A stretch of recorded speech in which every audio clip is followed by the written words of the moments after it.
Hello InfoPerson, this is Anton, and today we're going to discuss the fascinating concept of megatsunamis, kind of like the ones we see in the movies, but in real life. And something that we've discussed just over a year ago, because there was a really massive megatsunami detected in Greenland. You can learn about this in one of the videos in the description.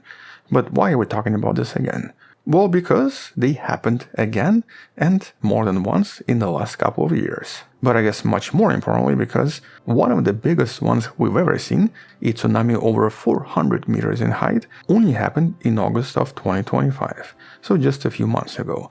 But another one that happened a little bit earlier, the one in Canada, has now been finally analyzed and we now have a lot more to discuss here. Or, in other words, in just the last few years, there's actually been a relatively large increase in these megatsunamis, with 3 really large ones happening in the span of just a couple of years. And so let's discuss this concept a little bit more, but first let's actually talk about what megatsunamis are and what they're not. Because normally, when you hear the word tsunami, you may picture something that's produced by an earthquake and something that travels across the planet, potentially causing destruction to different locations. But these are usually caused by the movement of tectonic plates and do affect the entire ocean basin and not just the immediate location. But typically these ordinary tsunamis, even powerful ones, do not exceed heights of about 30 meters of 100 feet, except for some super rare locations on the planet. But we are actually discussing a different concept known as megatsunami, and despite the similarity in names,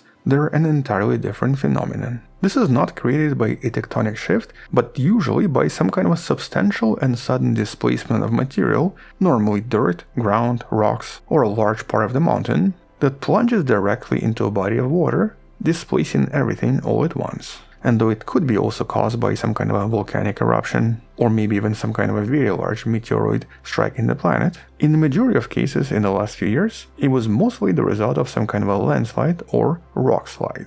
And here this direct displacement creates an immense splash, resulting in waves measuring hundreds of meters in height. And this right here is the famous record holder, the 1958 Lituya Bay Megatsunami, signs of which are still visible even today. This was a wave of just over 500 meters in height, produced by a sudden landslide into the Lituya Bay. But in reality, the idea behind megatsunamis does not really have an official definition. It's just we commonly use this to refer to very large waves that exceed 100 meters in height. But importantly, these waves are always localized. They're very powerful near the source, and they usually rise to their peak within just minutes, but they also dissipate pretty quickly as they travel farther away from the location. Although intriguingly, as we're going to discuss in a few minutes, there's another important phenomenon they create that was officially confirmed just a few months back. But it was once again this event in 1958 that cemented this concept of megatsunami and made it an official phenomenon. But it was always believed to be maybe kind of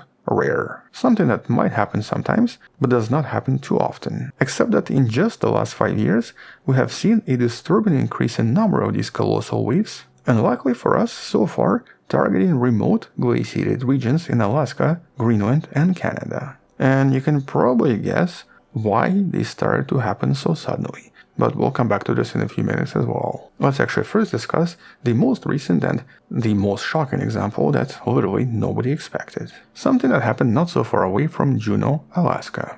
And it was actually in the location somewhere right here. Now the thing is, I'm looking at much older Google pictures, so they have not been updated yet, but I'm actually kind of curious to see what it's going to look like in a few months when they update the images. But we do have field photos. This is from the USGS website, and here we do have a before and after picture showing us what seems to have happened. And this right here was the source. This enormous chunk of mountain basically fell in the water, resulting in the destruction you see on the ground. And so on Sunday, August 10, 2025, an enormous landslide above the South Sawyer Glacier plunged into the fjord below, suddenly displacing an enormous amount of water. And this was actually detected by the seismic detectors nearby by the Alaska Earthquake Center, which saw a very unusual minor earthquake at 5:30 a.m. But the scale of this collapse was immense. This involved 100 million cubic meters of material, involving a huge amount of rock, collapsing and striking down the edge of the glacier, that then added 57 million cubic meters of ice, mixing and entering the water all at once, with the resulting displacement generating an enormous wave. Right now, based on the scientific analysis of the satellite data and the destruction we see on the ground, the maximum run-up height was approximately 470 to 500 meters or 1500 to 1600 feet. So just a little bit smaller than the Lituya Bay in 1958. And so this incredible measurement from the 2025 Tracy Arm Megatsunami is now the second tallest megatsunami ever detected in history. And it just happened a few months back. And here the destructive force becomes pretty apparent if you just look at the photos. All of the vegetation below a certain height was completely eliminated, and even underlying rock and soil were displaced as well. In certain locations, huge house-sized chunks of rock were displaced by hundreds of meters. But surprisingly, even after traveling for about 5.6 kilometers and approaching this island, the wave was still pretty high, because even the vegetation on this island did not survive. So it was at least 30 meters in height even here. But luckily for us, there was no one around to witness it, and so nobody died. No injuries, no fatalities, no damage. Actually, maybe a little bit of damage. Some of the kayaking equipment on the harbor island was reportedly swept away. But just like the previous megatsunami in 2023 in Greenland, this one here also generated something we didn't actually know existed until now. Here, a completely new physical phenomenon seems to form inside these fjords because of their very narrow geography. They seem to produce what's known as a seiche, essentially a kind of a sloshing phenomenon that you usually see in a bathtub or in any small body of water like in a swimming pool, where a wave basically travels between two sides and continuously sloshes around. And while we know that the 2023 megatsunami generated a seiche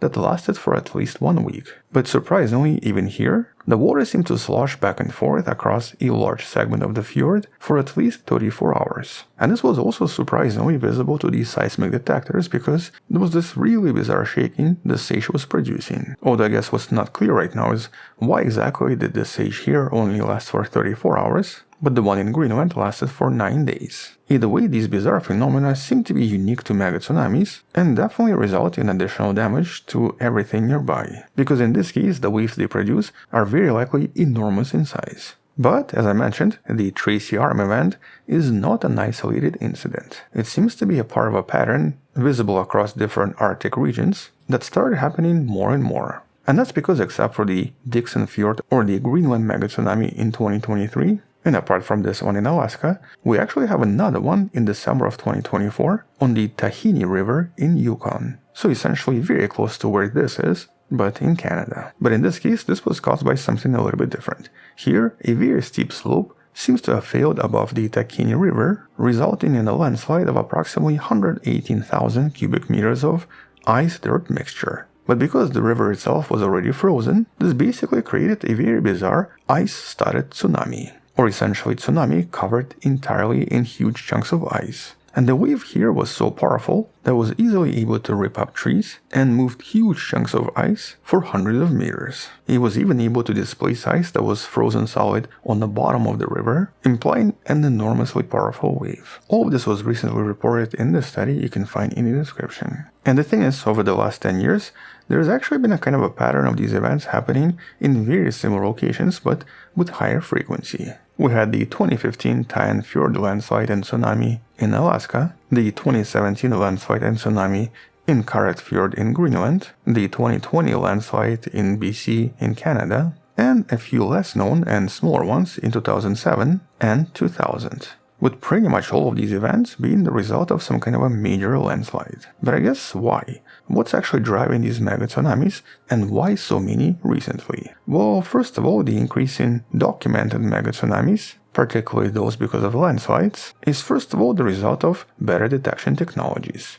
But the thing is, many of them were detected using seismic sensors that have existed for at least 30 years. And so the other explanation here is, of course, dramatic environmental changes in various locations in the Arctic. And here the core scientific explanation involves two parts. First, we have what's known as glacial debuttressing. For thousands of years, massive glaciers acted as a kind of a support or buttress, literally holding up a lot of these very steep and very fragile fjords and various river valleys. In other words, they kind of created a natural scaffolding. But as global temperatures rise and as these glaciers retreat and thin, most of this ice support starts melting and disappearing, with many steep slopes that are already stressed by glacial erosion suddenly becoming very vulnerable to catastrophic failure. And this is exactly what happened in both 2023 Greenland tsunami and the more recent Tracy Arm tsunami in Alaska. Both of them were extremely close to retreating glaciers that were slowly melting for the past 2 decades. But the second problem here is also the permafrost thaw.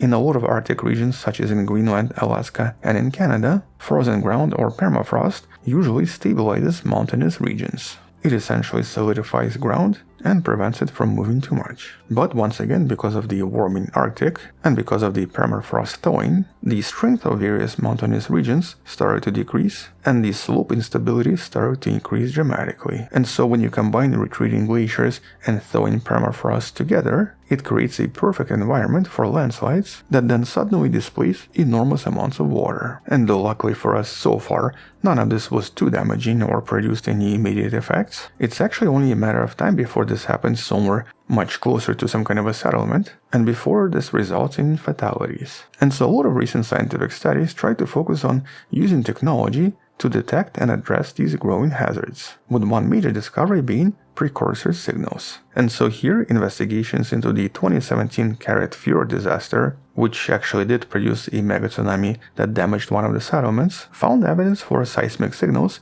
that preceded massive landslides, suggesting that before the landslide occurs, there seems to be some kind of a shaking that's identifiable, resulting from some kind of a gradual movement a few hours before the event. And that means that there might be a way to detect this before it happens near a much larger settlement and before a larger catastrophe. Additionally, by using satellite radar imaging and by using seismic energy analysis, it's now possible to analyze a lot of slopes that could be unstable and thus anticipate a potential landslide before it happens. Which in this case would be very important because, unlike a typical tsunami that takes hours to arrive, in many cases these waves arrive almost instantly and do not produce a lot of warnings. And this is especially important for my home country of Canada. One such event in 2020 in the Elliott Creek in British Columbia produced such a powerful event that the wave was able to travel for over 60 kilometers, devastating pretty much everything in its wake. Luckily, once again, there were no settlements, but there could have been. As a matter of fact, quite a few settlements exist along other rivers that do have very similar problems. And so the overall scientific consensus here is pretty clear. Landslides are becoming a bit of a concern for certain regions, especially regions with glaciers and a lot of permafrost. And certain regions in the Arctic may need to prepare for a potential disaster. But the obvious goal here is not to kind of scare anyone and not to hype this, but to really observe the facts. Because of the changes on our planet and because of the sudden increase in these megatsunamis, we need to start to understand what additional hazards we have to deal with and do so actively by improving our monitoring systems and by preparing for these potential disasters, and especially in those regions where this could physically happen. Which means that this is definitely something that needs to be studied more and something that we cannot just ignore. But at least for now, that's kind of, I guess, all we know. We'll definitely discuss this more because megatsunamis are just kind of fascinating for a lot of different reasons, and because one of the biggest ones ever, just happened a few months back, and I'm sure not a lot of people know about this. We'll come back and discuss this more in some of the future videos. Until then, thank you for watching, subscribe, come back tomorrow to learn something else, support the channel on Patreon where you can find additional videos without any ads and can DM me directly, or by joining a channel membership that grants you early access and a few additional videos. You can also buy the Wonderful Person t-shirt in the description below. Stay wonderful, I'll see you tomorrow, and as always, bye bye.